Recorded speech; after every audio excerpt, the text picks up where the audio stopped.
Hello, travellers. I'm Jo Frances Penn, and today I'm here with Bradley Chermside. Hi, Brad. Hello. Hello. So, just a little introduction. Brad is an international best-selling author, copywriter, and multi-award-winning singer and entertainer. He's the host of the Camino de Santiago podcast, and today we're talking about his book, The Only Way is West. A once-in-a-lifetime 500-mile adventure walking Spain's Camino de Santiago.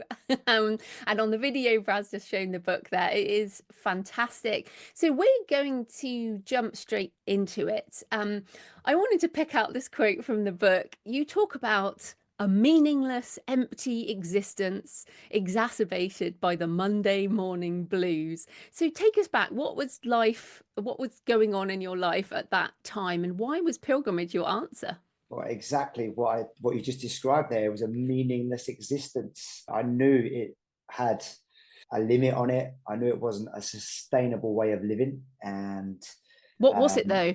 We're dying to know. I don't really need to go into details, but just doing what you do as a youngster. You experiment in different things, and it wasn't really fulfilling in any way. And the work I was doing at the time wasn't fulfilling either, even though I was making a good living out of it. And I thought, you know what, there's got to be a drastic change here. And I'd read two books about the Camino during the time, the Camino by Shirley MacLaine, which is mad. I was like, whoa, I wouldn't mind some of these crazy things happening. And these really vivid, lucid dreams and hallucinations in their dreams and stuff. And also The Pilgrimage by Paulo Coelho, which is Yeah. one of And I my... read that one. That was my one. Very different books. Oh, yeah, definitely. And again, a bit woo-woo, as they say. Hmm. But I'm into woo-woo, so it was definitely preaching to the converted. And I thought, you know what? And anyway, I bumped into a friend of mine in London just by chance, a serendipitous event. And they said to me, I've been trying to get in contact with you. You should walk the Camino. And this person was never, ever present on social media. It literally disappeared off the earth. And I just bumped into them on the wrong train on the London Underground. So I got onto the wrong train on the London Underground. And I was like, this is a sign. So I decided to go and walk it. And the massive change was exactly what I needed. It was a chance to look back at the life I was leading and realize that it was going down a dead end and that changes were needed. So what year was this? This would have been 2015. Ah, okay. So as we speak now, like a decade ago. Mm. And so how old were you approximately at the time? 2015. So we're going back, I would have been 36. That's really interesting. So I do think that in that mid 30s, I also at that point I was working as a business consultant and I was like, what is the point? And Mm. I wasn't living quite the high life that it sounds like you were, but it was also a similar, what am I doing with my life? I think there's probably something that starts to hit at mid 30s Yeah, when yeah, that happens. yeah. I don't know. It comes at different points for everybody, doesn't it? But you just know, like, you've got to make a big decision, and it was very, very necessary. So So you read those two books, but you, as far as I know, you're not a Christian. no, Right. no, I'm not. No. So how did you go from, I mean, obviously you read those two books, but something was drawing you and you said you're a fan of woo woo, but what in your background enabled you to kind of want to go on what is essentially a Catholic pilgrimage to change your life? Like you could have gone to India and, done meditation or something, but you chose this. Yeah, it's a very good question because I have done stuff like that. I've spent time with Hare Krishnas. I've chanted with them and been and stayed in a Buddhist retreat, silent retreat, which for me is a really big challenge. A silent retreat, which was in Hertfordshire, in the UK. Uh-huh. And I've always been spiritually curious. I've also worked in a church, worked for a church. This was part of my journey. Like, where is my spiritual destination? Where's my spiritual home? Still haven't found it, if I'm being honest. But that is all part of the journey. So I'm always open to religion, always open to spirituality. And I just knew that this was a place where it was a kind of a bastion of European spirituality. And I was like, well, and my brother is super spiritual. Like, he's older than me, but he's super spiritual, and he's been an influence, definitely. He's a Christian, actually. Okay, so there was something there that... Yeah, and he was shoving Bibles under my nose as a kid, and I'd pick it up. It's never really resonated with me personally. But so always aware, always open, always. And I knew this was just a place where I'd probably meet like-minded seekers. Yeah, and I use that word too, seekers. And I think, and that's, I guess, what I'd say to people listening. If you're not religious, you can still be a seeker, like a spiritual person. So let's just on a practical note. So which Camino route did you walk at that time? And just what were the most beautiful parts, the highlights of it? Well, the Camino Frances, which is the kind of official starting point, is in France at the foot of the Pyrenees, Saint-Jean-Pied-de-Port. And you cross the Pyrenees and you walk all the way to Santiago de Compostela across the whole of northern Spain. I went on to the Atlantic and finished in Finisterre, which is the supposedly the end of the earth until the Americas were discovered. So I love that idea. And but that's where the Camino Frances trail, the official trail, goes from. You can jump on and off any point along that trail. There's not like a gate that opens up and closes until you get to the end. You know, you could just get on there and walk it. And the first day is stunning. It's a really tough walk. It's up and over the Pyrenees. Straight up. Yeah. But you can. There's a stop along the way in a place called Orisson. That's a really good stopping point. I went all the way over and all the way down on the first day, 27 kilometers, but it's like that and like that. But the views are incredible. It's like you've walked through the gates of heaven, and you're up in the clouds, you're above the clouds, and you see the serrated mountainous skyline and the jagged peaks poking through the clouds. It's just it's unfathomable to the mind. You know, you never think that just such natural beauty exists. And also another beautiful part would be Santiago to Finisterre. That's an official start of another Camino, which is the Camino Fisterra. You get another Compostela when you get to Finisterre as well. And my Lord, me and my wife did that again last year. We did it last March 2024. It's 4 days walking, 3 days if you really want to give it some. But wow, I mean, that is something else. Forest all the way, pine forest. Walk alongside. I just got goosebumps saying it. And the energy. Oh my Lord, there's something in the air there between Santiago and Finisterre. Like, I guess you could call it a higher vibration, a supreme energy, a purer energy. I don't know what it is, but you go there and it just you feel, like your whole soul just breathes a sigh of relief when it gets there. Because I stopped in Santiago de Compostela for many reasons, but although I'd thought about going on, is it a lot less busy? Because one of the issues, I guess, depending on the time of year, but the main Camino routes and the Frances particularly can be very, very busy, and that last 100 kilometers is particularly busy because that is the one that a lot of people only do the last 100 kilometers. So is that separate one on to Finisterre? Is it a lot emptier? I guess it depends on what time of the year you do it, but it definitely has less people than the main Camino routes. I don't know the official statistics. I know the two most common routes are the Camino Portuguese, which would be in second place, and the Camino Frances. So where the Camino Finisterre ranks on that, I don't know, but there's definitely less people. It's a harder walk, so that's why there's less people as well. Okay. It's not an easy walk by any stretch of the imagination. More mountains again? There's a lot of... Okay, that's straight up and straight down for those of you on the audio. Yeah, sorry. There's a Spanish guy I met along the way, and he described it as bing bong, bing bong, bing bong. A very funny guy. But yeah, and it's not just the fact that there's lots of ups and downs, but it's like you go really vertical, up and down. I found myself doing zigzags to get down because of the knees. That's the thing. It's the downwards on the knees, right? Yeah. It's a stretch, but it's a challenge, but beautiful, and just the scent of pine forest everywhere. And then you kind of get to the last day, and you're walking alongside the beach, and there's all these lovely places to stop off and eat seafood. And I don't know what it is about Finisterre, but because it's the supposed end of the world. Again, I've just got goosebumps. My hairs are standing on end here. When you get there, it's just like, oh my God, I don't know what it is, but it's Something quite special. emotional. Yeah, it's quite emotional when you get there. Me and my wife just kind of got there, and we're just like, oh my God, this is just something else. This is. And your wife is Catholic, right? She is, yeah. She's a very, very devout Catholic girl, my wife, yeah.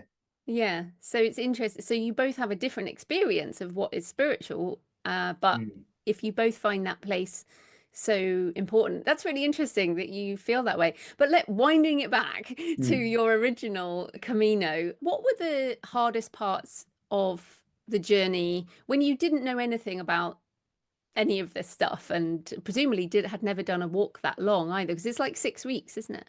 Yeah, I mean, I did it in 29 days. So Oh, I you was like going, phew, super fast. I was going great guns, but I've got experience like running marathons and triathlons and stuff like that. So, but I will say, even though I've done marathons and triathlons, nothing can prepare your body for walking day in, day out, those lengths of kilometers. That was definitely the hardest part, adjusting to the physical challenge. They say that the Camino is kind of split into three different challenges or three different areas of growth, whereas the first is the physical and then Mm, it's the mental. The middle part of the Camino Frances is quite tough because there's a stretch of about 200 kilometers or so between the cities of Burgos and Leon. And it's like called the Meseta, which is like the breadbasket of Spain. So it's very mind numbing terrain. There's long stretches where there's no cafes or bars. It's just you and your thoughts walking alone with the hot sun beating down on you. Very, very tough mentally, physically as well, but mentally I'd mm, say it's harder. And then you get to the last part where it's more the spiritual awakening, supposedly. That doesn't happen for everybody, and you shouldn't ever put pressure on yourself for that to happen. You just get on, just get on walking. But there are also the mental challenges, like you alluded to it, Joe, is the fanfare around the last 100 kilometers. I've had some kind of hate mail about this from people oh, saying that you wrote in your book that I'm a plastic pilgrim because I only walked 100 kilometers. But that isn't what I wrote. I wrote that a plastic pilgrim, you do encounter more plastic pilgrims along at the 100-kilometer mark, because it's where you get all clapping, all dancing, school groups, tours, people with a flag in the air being followed, mm, singing, dancing, people that are up until like 1 a.m. in the hostels, singing and clapping. It's a real challenge because you've walked so far and you're so tired, and then these people they're not walking so far. It's just a party to them. Fair enough, but I had kind of defined a plastic pilgrim as someone who didn't really respect the ethos of the Camino and fellow pilgrims, and they mm. happen to appear around the 100-kilometer mark. So it takes a little bit of your own, your own. You have to shift your perspective a little bit and not be so judgmental. And I was definitely guilty of that. And Oh, me too. I was just yeah, thinking there, I was judgmental of, mm. at the time, of the people who weren't carrying their own stuff.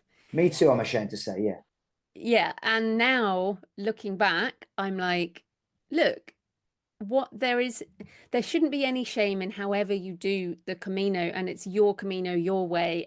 But at the time, I remember one particular point, and I was like, these older people who I'd seen at the place we were staying that morning, I'd left like really early with my pack on, like all my stuff, and they just whizzed past me later in the day with just tiny day packs on. They were like, oh, hi again. And by then I was like, oh.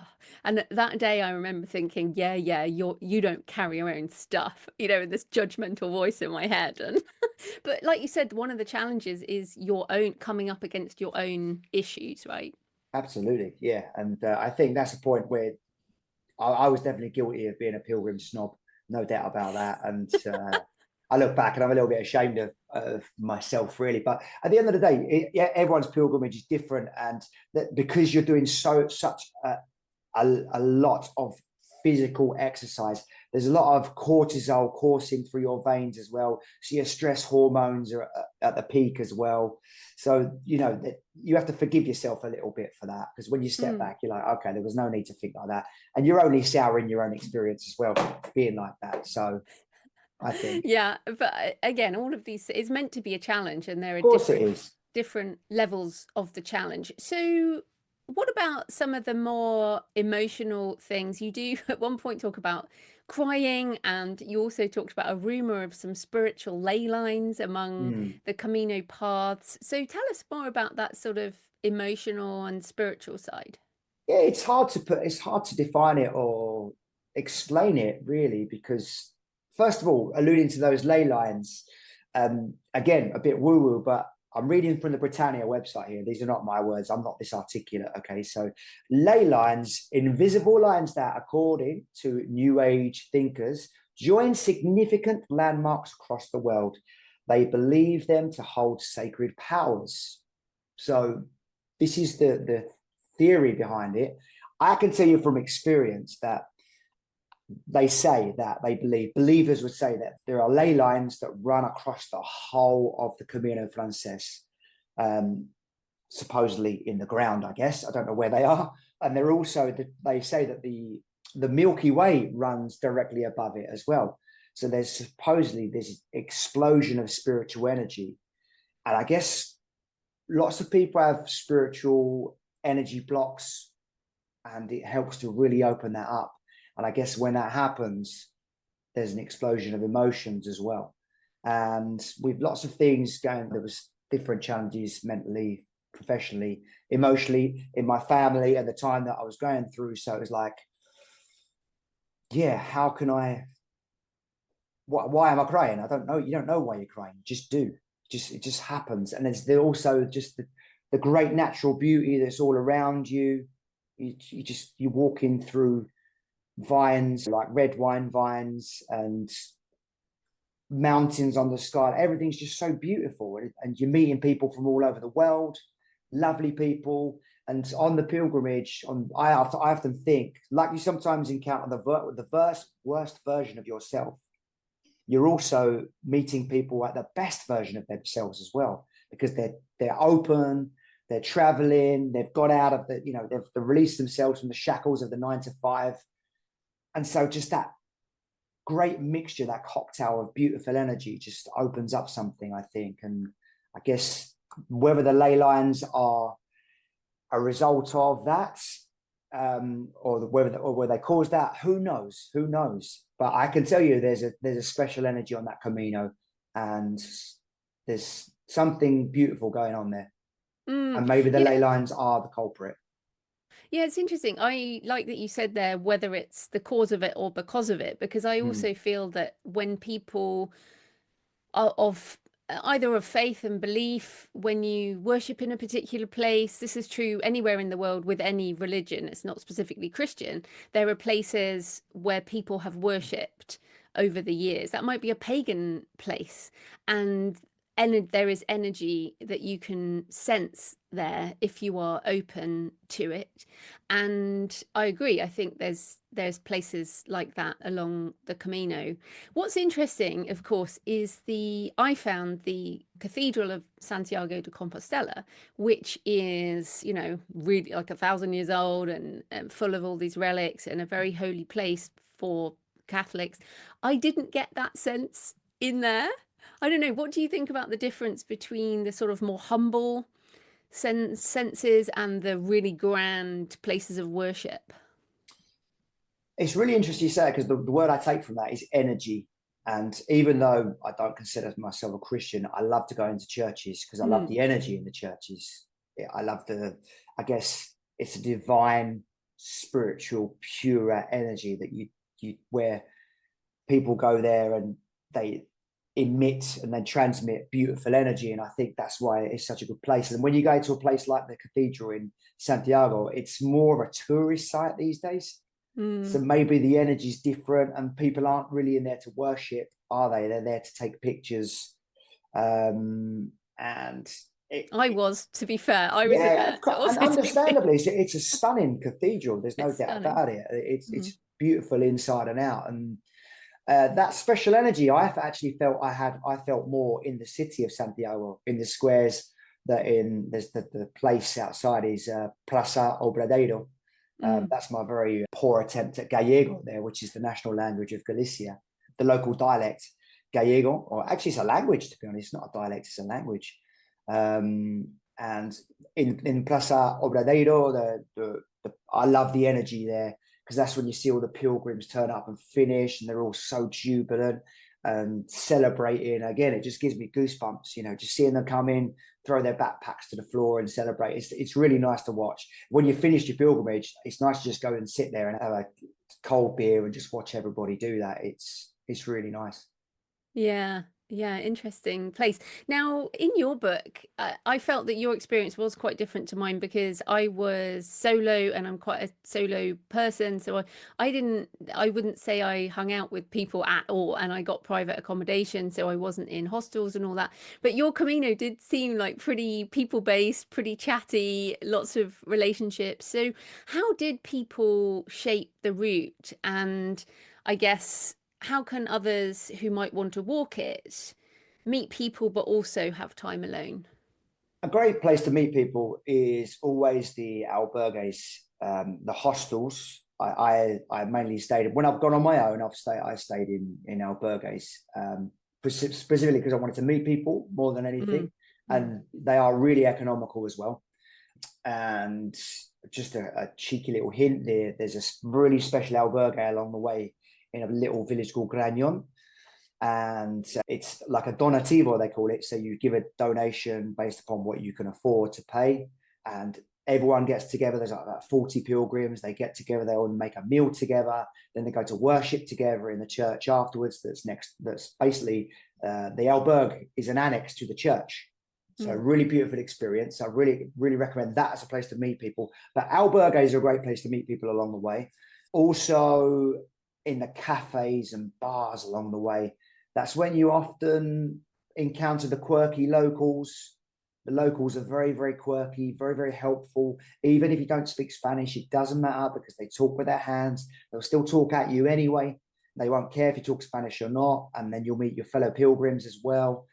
And that's when you say, how far have you walked today? Where are you going to? How are you feeling? You want some cream for your blisters? All this kind of stuff. Everyone's very helpful with each other along the way. So that's a great place to meet people. And how does people shape my Camino? I guess, again, it falls back to energy, doesn't it? You meet people that have got this lovely energy, and sometimes you're tired along the way and you might bump into someone and they've got a really engaging, uplifting conversation. And I found that when I've got tired, I've started to talk to people. They've put an extra 10K in my boots or an extra bounce in my boots. And I guess you would call me, I've heard the term coined, like an extroverted introvert. And I think that probably describes me, because I love to be with people, but then I'll just crash and burn and I can't be with anyone for a while. I need to go and just sit in a corner and be quiet with myself. So I think that really affords the pilgrimage, the Camino really affords you to do both, to be honest, because you can just go and tuck yourself away in a little cafe in a plaza when you're finished walking and journal. That's what I did anyway. And yeah, just from that point of view, it really does have something for everyone. The solo walker, as I think you prefer to do, Joe, but I know you found it hard to find that time along the way.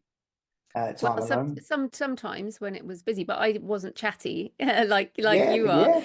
But you still went on your own. You didn't go with other people. Yeah, I went alone, all alone. I went all alone, and that's quite, for anybody, that's a scary thing to do, because you don't know where you're going to sleep the next night. And I didn't plan anything. I just wanted it to be like, sometimes I just slept where I felt.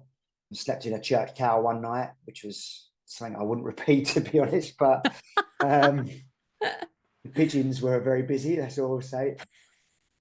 Yeah. But yeah, there's definitely something for everybody. And there was one time where I just remember really wanting to walk alone, and there was a French gentleman, and this was on my final day, my final walk into Santiago, and I felt really bad because I know he wanted to walk with me, but he didn't speak English, so I didn't speak French, so it was really difficult and tiring to communicate. And in the end, I had to kind of get the message across that I wanted to walk alone. I felt really bad, but I wanted that last stretch into Santiago to be alone. And although that last stretch also, to certainly the very end bit, is in the city, so it's quite weird, isn't it? You're like, yeah, it's kind of a strange ending, because you were out there and then you're in this city and there's everyone going about their normal lives, shopping and it's a little bit of an anticlimax if you yeah.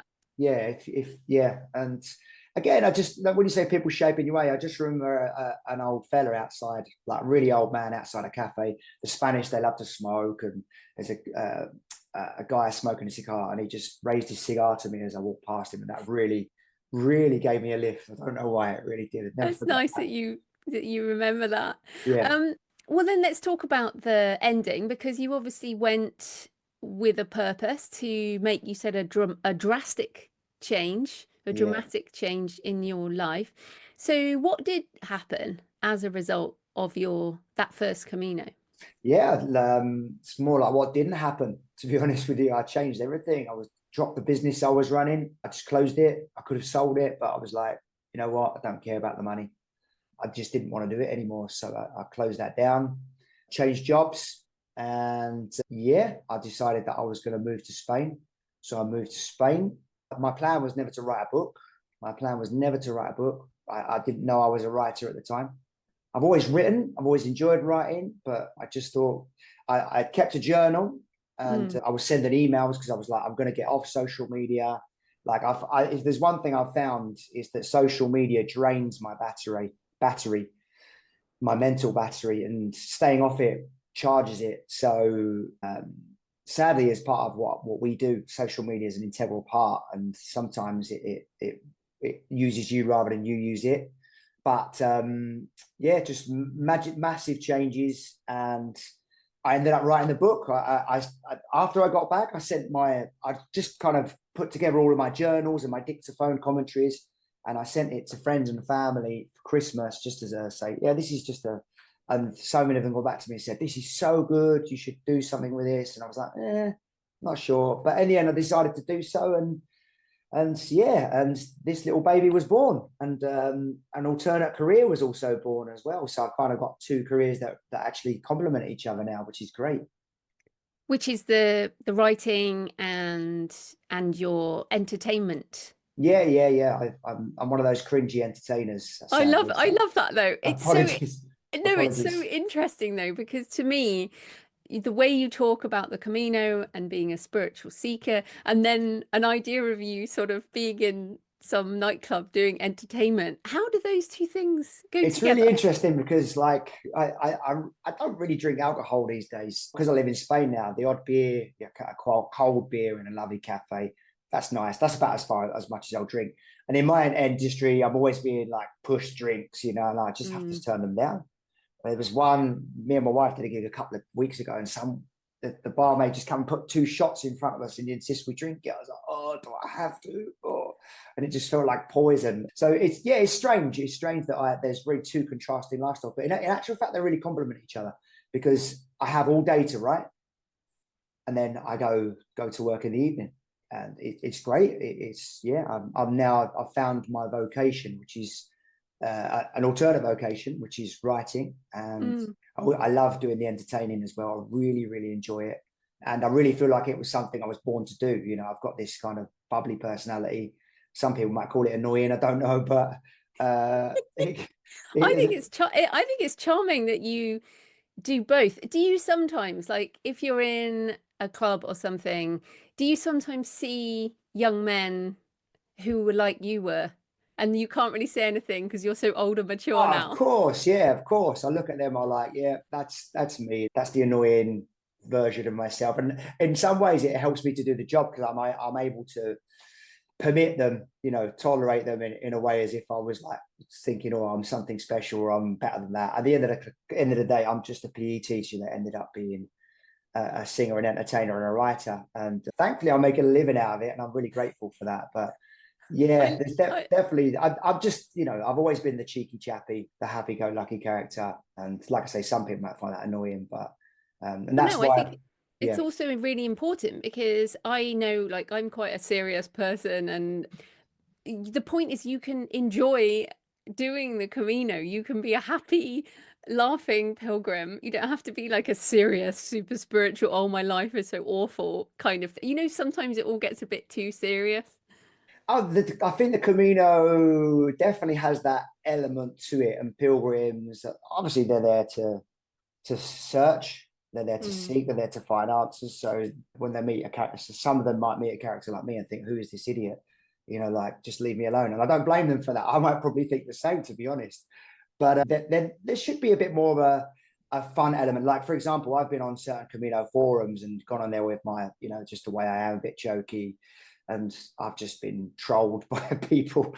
So I'm like, you are not taking this seriously. Yeah. I'm like, I'm not going back on here. I'm not going back. And I haven't since, to be honest with you. I think because I'd said about showering with your clothes.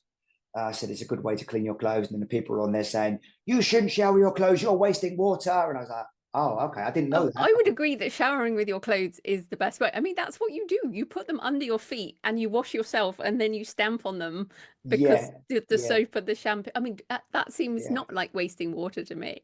Yeah, exactly. Maybe it uses less. You'd use the same amount of water doing it in a sink, wouldn't you? Yeah. So I don't know. I'm killing two birds with one stone. Yeah, me too. I got trolled for that. I got trolled by someone because they said I was putting stickers all along the Camino Portuguese. Why would I do that? That's just maybe someone else did it on your for your book or something. But just on this though, so you've done more Caminos since then. Yeah. Tell us why, and also why the podcast. Like, you haven't just let it go and moved on. No. Well, I think the podcast the idea came to me when I was walking the Camino Portuguese a few years later. My wife is obsessed with the Camino more than I am. She absolutely loves it. You look around our house, there's Camino memorabilia everywhere. We've got shells, we've got fridge magnets, we've got paintings, you name it, they are everywhere. And so, I love the Camino. I love nature. I love exercise. I love physical challenge. So there's that element to it. My wife loves it. So I've since walked the Camino Portuguese, the Camino Inglés, the Camino Finisterra again. We've been back to the Camino a good few times since. There might be another one. I can't remember. We were going to walk the Camino Invierno this year, but in the end we didn't do it, but it's definitely on the list. And we've also walked a lovely walk in England, which people don't know about very much, but the Leeds to Liverpool Canal walk, oh my Lord, that is amazing. And it's so easy as well because it's flat all along the way. It's just I love walking. I live near a canal and it's really easy because you just keep it on one side of you. Yeah. You never get lost. You just follow that body of water from, Leeds to Liverpool. Stunning walk. And so easy. You just literally hop off the canal, stay in some accommodation, hop straight back on it. It's a really beautiful walk. And why the podcast? I mean, it just came to me that I was like, okay, one, it would be a good marketing tool for the book. And I just enjoyed talking about the Camino and meeting other pilgrims. And in all honesty, I got to the point I can't remember, it was 2022. I'm about to resurrect it. And I'd been let down by a few guests who said they were going to come on and they didn't. And I was thinking, is this a sign that I should stop it? Have I exhausted talking about practical elements of the Camino? And I felt like I had. So I'm going to be going on resurrecting it with, I've got yourself as one of the first interview, which is a real honor. So it was lovely.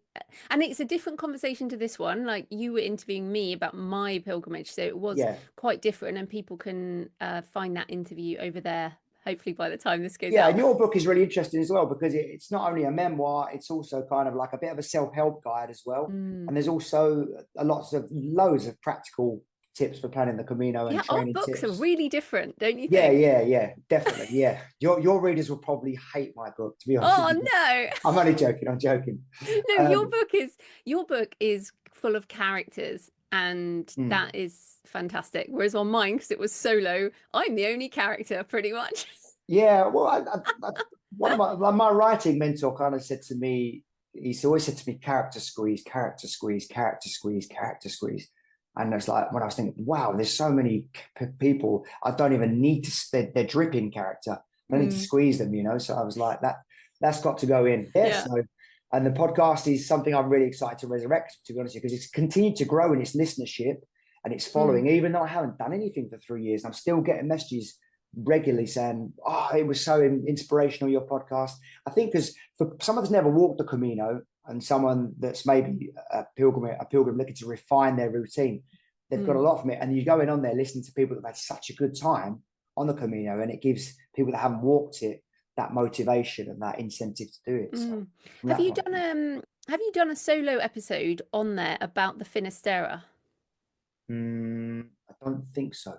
Well, I'm going to ask for one because I also I love the conversations, but the solo episodes I think sometimes with the host talking about that is really cool. Or maybe you could do it with your wife or something, because I literally, and I only said to you a few weeks ago when we recorded my interview on your show, I said, "Oh, I have no interest in walking another Camino. Like, as far as I was concerned, it's done." Now you've given me the idea to walk that Finisterre, and I'm like, oh, okay. Because I always had in my mind, because Paulo Coelho went there at the end, probably Shirley did as well. It is what some people do for sort of the end of the world type moment, and I didn't do it. So that you've put that in my head now. That's not a bad idea, actually, because I know my wife would be more than happy to talk about it. And she always takes like 1,000 photos. Yeah, I would Yeah. love that. I mean, I would personally, that's the episode I want to listen to, because now I'm thinking about it. And but yes, your podcast is fantastic. But we should get to, this is the Books and Travel podcast. We've Yeah. obviously talked about our books, but what are a few more books you recommend about the Camino or pilgrimage in general? Well, I would say there's 4 Camino books that jump out of my mind. We've mentioned 2 of them already, and the other 2, which would be Spanish Steps by Tim Moore. Very, very similar to mine, quite irreverent, kind of a humorous angle on it. He walked it with a donkey. What, leading the donkey? The donkey carried his stuff. He wanted to make it like he wanted to make it like Jesus, medieval, or an ancient pilgrimage. And I felt sorry for the donkey, if I'm being honest with you. But maybe donkeys are just, they're like dogs. They like to do that, be by a human side. So I did take pity on the donkey a lot, but it is very funny, I have to say. And the writing's brilliant. There's another book called The Journey in Between by Keith Foskett. That's really some really lovely descriptive writing in there. And talking about walking, Bill Bryson, A Walk in the Woods, is very, very funny as well. I don't know if you've heard of that one, but yeah, I've really read that good book. I read it and I listened to it because I liked it that much. And my favorite book ever, which is similar to the Camino in a way, it's called The Brazilian Adventure, and it's by a guy called Peter Fleming, written in the 1930s. So it's kind of written in Cholmondeley Warner style English. It's Rio de Janeiro is a lot like Reading, but with less people, but and you have to permit the guy politically incorrect language because it's the 1930s, like you have to just put that aside and say, okay, probably he wouldn't write that if he was writing that in this day and age.